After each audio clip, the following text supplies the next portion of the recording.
ఇంట్లోని చిట్టెమ్మ రామయ్య దగ్గరికి రాగానే అక్కడ కనిపిస్తున్న రూపం కనిపించకుండా మాయమైపోతుంది. అప్పటికే రామయ్యకి బాగా చెమటలు పడడంతో చిట్టెమ్మ రామయ్యను చూస్తూ, "ఏమైంది మామయ్య? ఎందుకల్లా ఇంత రాత్రిలో చెమటలు పడుతున్నాయి?" అని అనగానే రామయ్య కొంచెం తడబడుతూ, "అదేం లేదమ్మా, నువ్వు వెళ్ళి పడుకో" అని చెప్పి తను ఏం మాట్లాడకుండా వెళ్ళి పడుకుంటాడు.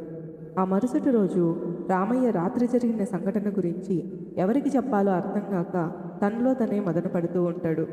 అది గమనించిన రామయ్య పెద్ద కొడుకు కృష్ణయ్య రామయ్య దగ్గరకు వచ్చి, "ఏమైంది నాన్న?" అని అడుగ్గా రామయ్య రాత్రి జరిగిన సంఘటన మొత్తం చెప్తాడు. అప్పుడు కృష్ణయ్య, "నువ్వేదో చూసి భ్రమపడుంటావులే నాన్న. పద, ఇప్పటికే పొలం దగ్గరికి వెళ్ళడానికి చాలా ఆలస్యం అయిపోయింది, వెళ్దామని చెప్పి ఇద్దరూ కలిసి పొలంకి వెళ్ళిపోతారు. చంద్రమ్మ వంట చేస్తుండగా చిట్టమ్మ అరుగు మీద కూర్చుని ఉంటుంది. చంద్రమ్మ వంట మిగించుకొని బయటకు వచ్చి చూసేసరికి చిట్టమ్మ కనిపించకుండా పోతుంది. చంద్రమ్మ కంగారుతో ఇల్లంతా వెతుకుతుంది, కానీ ఎక్కడా చిట్టమ్మ కనపడదు. పెరటి కూడా వెతుకుతుంది, అక్కడ కూడా కనపడదు. సరే అని ఇల్లంతా అలా మళ్ళీ ఇంకొకసారి వెతుకుతూ ఉండగా రమ అక్కడికి వస్తుంది. "ఏమైంది వదిన, ఏం వెతుకుతున్నావు?" అని అనగానే, "చిట్టమ్మ ఉన్నట్టుండి కనపడట్లేదు రమ" అని చెప్తుంది. "అయ్యో వదిన, చిన్నొదిన నా ముందే పొలం వైపుగా వెళ్ళడం నేను చూశాను. బహుశా పొలం వైపుకి వెళ్ళిందేమో.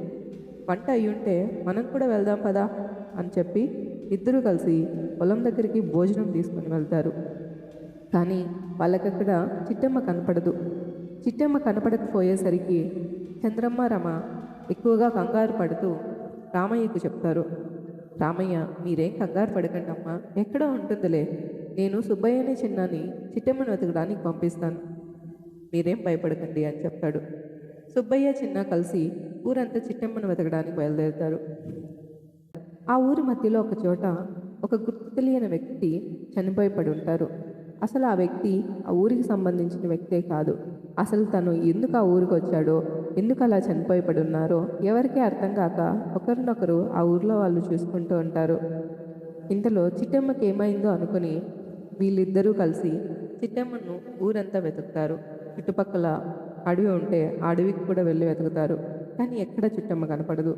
అప్పటికే చీకటి కావస్తుండడంతో ఇంటికి ఏమైనా వచ్చి ఉంటుందేమో అనేసి ఇంటికి కూడా వెళ్తారు. అక్కడ చిట్టమ్మ ఏమీ తెలియనట్లుగా పడుకొని ఉంటుంది.